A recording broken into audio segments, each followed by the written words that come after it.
Hello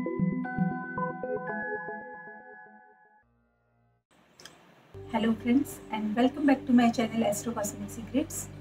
मैंने अपने last video में आपसे शेयर किया कि जुपिटर का एक्वेरियस में जो ट्रांजिट स्टार्ट हुआ है उसके क्या इफेक्ट्स रहेंगे मेष, वृष, मिथुन, कर्क और सिंह लग्न या राशि के नेटिव्स के लिए। आज मैं आपसे शेयर करूंगी कि इस ट्रांजिट के स्पेसिफिकली वर्गो नेटिव्स पे क्या इफेक्ट्स होने वाले हैं। तो वर्गो नेटिव्स के लिए जुपिटर की लॉर्डशिप बनती है 4th और 7th हाउस की। 4th हाउस होता है सुख का, जनरल हैप्पीनेस का, हमारे घर का, और 7th हाउस होता है स्पाउस का, पार्टनरशिप का, बाधा का, क्योंकि वर्गो लग्न के लिए 7th हाउस बाधक का घर होता है और जुपिटर यहाँ पर बाधकेश भी बन जाता है। तो पहले हम ये डिस्कस करते हैं कि 7th लॉर्ड होने के नाते 6th में प्लेसमेंट जुपिटर के लिए कैसा रहेगा। 6th हाउस होता है एनिमी का, रोगों का, स्ट्रगल्स का, कॉन्फ्लिक्ट्स का और लेजीनेस का।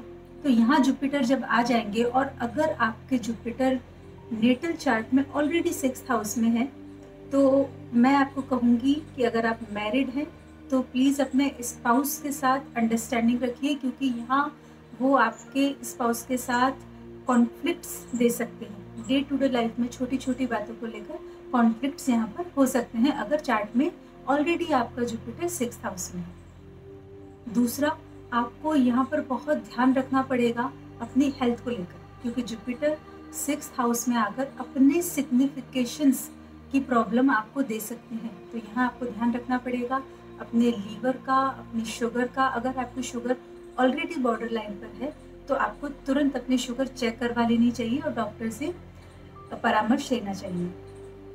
4th लॉर्ड होने के नाते जुपिटर के पास यहाँ पर सुख देने की क्षमता है, हैप्पीनेस देने की क्षमता है, लेकिन 6th हाउस में होने के कारण यहाँ पर जनरल हैप्पीनेस में कमी आएगी। जो स्टूडेंट्स हैं, स्टूडेंट्स की पढ़ाई का जो घर होता है वो भी 4th हाउस होता है।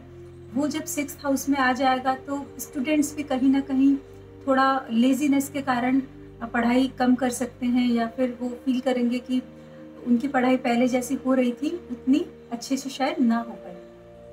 अगर आपकी दशाएं सपोर्ट कर रही है प्रॉपर्टी गेन को तो ये एक बहुत अच्छा समय हो सकता है स्पेसिफिकली एग्रीकल्चरल प्रॉपर्टी के गेन के लिए। अगर आप कोई एग्रीकल्चर प्रॉपर्टी खरीदना चाह रहे हैं, आपकी दशाएं सपोर्ट कर रही है, तो definitely this is the best time to have a agriculture property.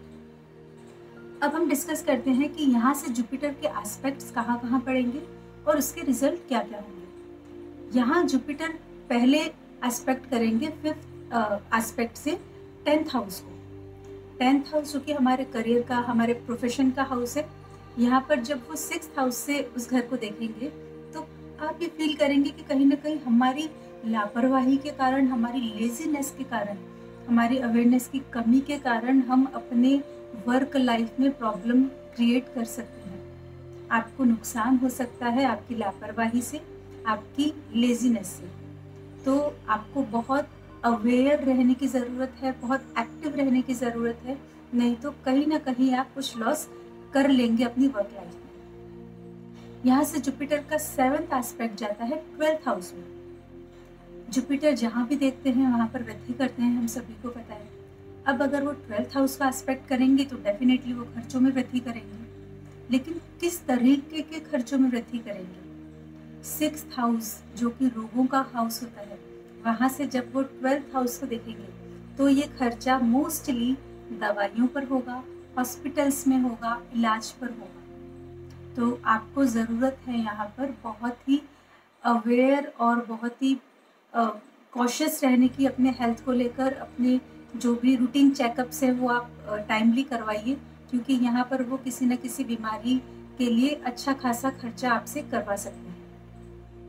अब जुपिटर के 9th एस्पेक्ट पर आते हैं। जुपिटर का 9th एस्पेक्ट यहाँ से पड़ता है 2nd हाउस में, जो कि हमारी सेविंग्स का घर भी है, धन लाभ है, और हमारे कुटुंब का घर है, हमारी स्पीच का घर है।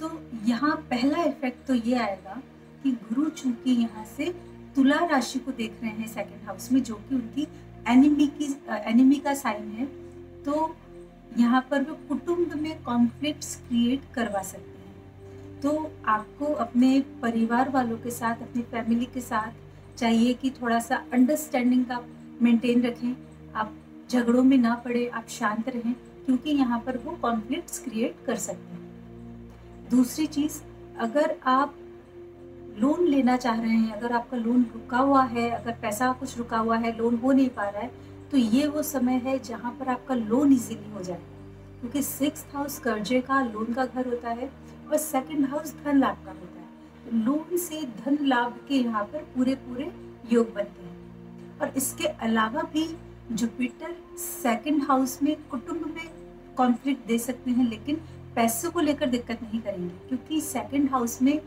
पैसों का कारकत्व खुद जुपिटर के पास है, तो यहाँ अपने कारकत्व में वो नुकसान बिल्कुल नहीं करेंगे। तो 9th एस्पेक्ट में हम एक्सपेक्ट कर सकते हैं पैसों का लाभ और कुछ कॉन्फ्लिक्ट परिवार वालों के साथ। तो कुल मिलाकर ये जुपिटर कुछ अच्छे इफेक्ट देंगे आपको और कुछ बैड इफेक्ट्स भी देंगे। आइए अब जानते हैं कि बैड इफेक्ट्स के लिए क्या रेमेडी हम कर सकते हैं जिससे जुपिटर के जो पॉजिटिव इफेक्ट्स हैं वो बढ़ जाएं और बैड इफेक्ट्स कम हो जाएं। तो यहाँ पर सबसे बेस्ट रेमेडी जो बनती है वो ये बनती है कि आप 18 दिन तक रोज भगवत गीता का एक अध्याय कीजिए।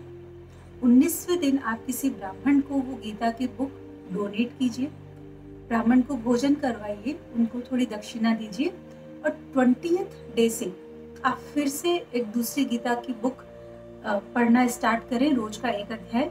और अगेन वो सीक्वेंस आपको तब तक रिपीट करनी है जब तक कि गुरु कुंभ राशि में है। ये रेमेडी अगर आप करते हैं तो मैं आपको ये गारंटी दे सकती हूँ कि यहाँ जुपिटर जो अनकंफर्टेबल रहेंगे थोड़े से, वो बहुत कंफर्टेबल हो जाएंगे और आपको डेफिनेटली बहुत सारे पॉजिटिव रिजल्ट्स देंगे।